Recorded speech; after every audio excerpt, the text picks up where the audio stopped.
Assalamualaikum warahmatullahi wabarakatuh.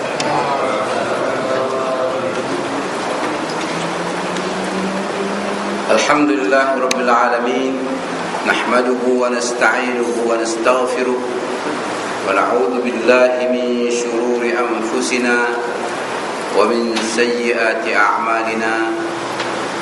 Man yahdihillahu fala mudilla lahu wa man yudlilhu fala hadiya lahu. Subhanaka la ilma lana illa ma 'allamtana innaka antal alimul hakim. La haula wa la quwwata illa billahil aliyyil azim. Allahumma salli ala sayyidina Muhammad wa ala alihi wa sahbihi ajma'in. Amma ba'd. Wa ya ibadallah, ittaqullaha haqqa tuqatih wa la tamutunna illa wa antum muslimun. Bismillahirrahmanirrahim.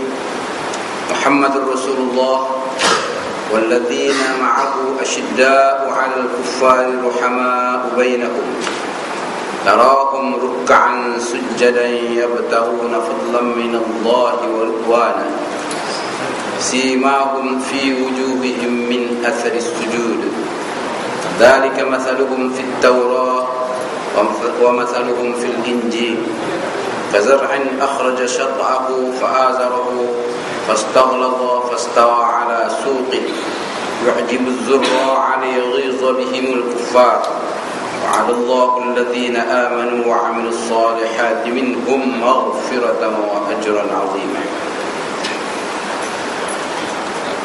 Jemaah yang dirahmati Allah Subhanahu wa taala, syukur kita kepada Allah, selawat kepada Nabi kita Muhammad sallallahu alaihi wasallam. Tajuk kita pada malam ini ialah darjat-darjat para sahabat Nabi. Kenapa saya bawa tajuk ini? Karena ada golongan yang menghina para sahabat Nabi. Mereka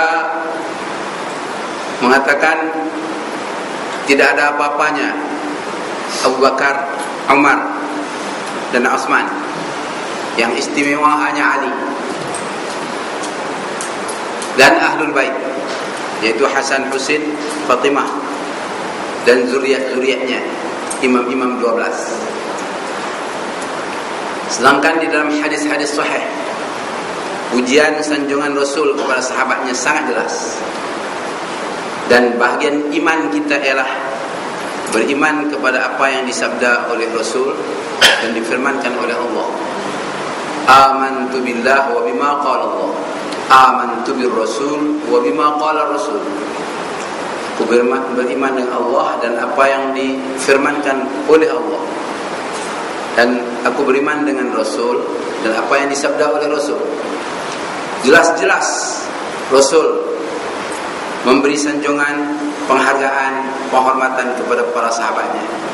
Tapi ada golongan yang hidup 1000 tahun kemudian, berani-beraninya menghina para sahabat.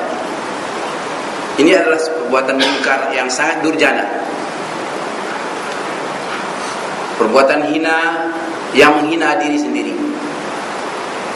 Oleh sebab itu, kita pada malam ini ingin membongkar sedikit sejarah sanjungan Rasul terhadap sahabatnya dan mengapa sanjungan itu diberi. Layak apa tidak mereka diberi sanjungan oleh Nabi kita Muhammad sallallahu alaihi wasallam. Sebagaimana kita tahu bahwasanya para sahabat itu mereka kasih sayang sesama mereka, keras tindakan kepada orang kafir dan membela agama Islam. Rukuk sujud bersama Rasulullah, yang dicari hanya keridhaan Allah, tidak ada yang lain.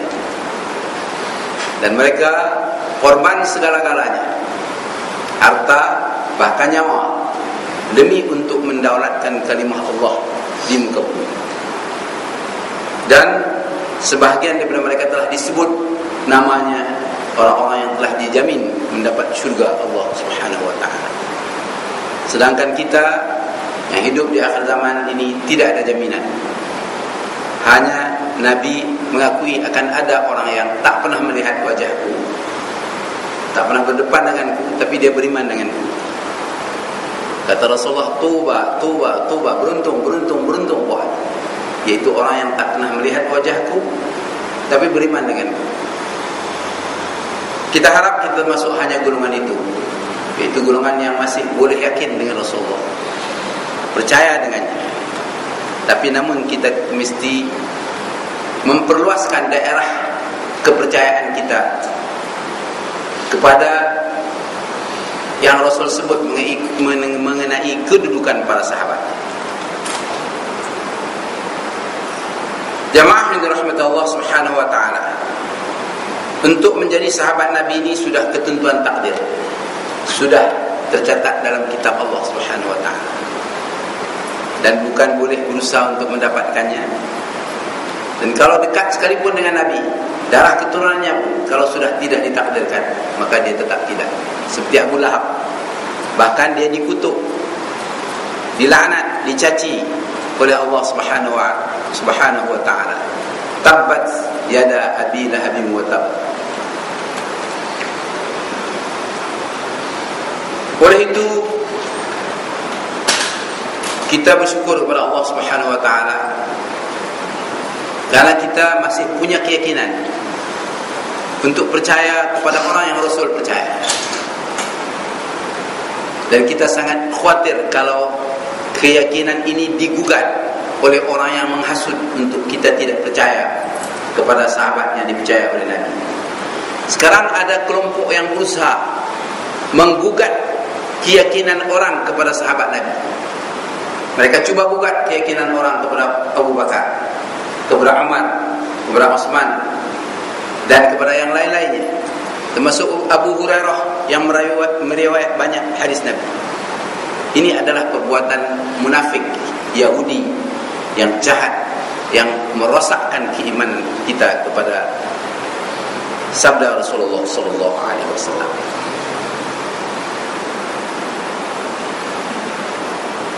Jamaah yang dirahmati Allah, di antara semua sahabat Nabi seluruhnya, yang sewaktu Nabi wafat berjumlah 124.000 orang, yang paling tinggi darjatnya ialah Abu Bakar.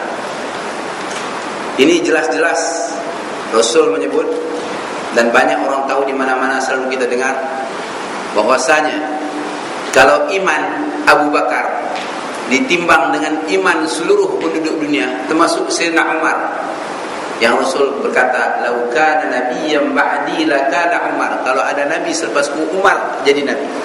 Kalau ada nabi, tapi dah tak ada lagi. Dengan iman Umar itu pun ditimbang dengan iman Abu Bakar, lebih tinggi iman Abu Bakar lagi. Ini pengakuan Rasul. Rasul tidak pernah dusta. Kita boleh bayangkan macam mana harga keimanannya di sisi Rasul dan di sisi Allah Subhanahu wa taala. Tidak ada tandingan. Mungkin orang bertanya, tidaklah Abu Bakar boleh buat lebih hebat daripada Umar? Sebab Umar menundukkan 3 benua besar, Rom, Farsi dan Mesir. Tapi Abu Bakar hanya mampu meruntuhkan, menghancurkan pemberontak saja. Soal keimanan bukan soal perbuatan. Soal keimanan ialah ma waqara fi qalbi, apa yang bertapak di hati.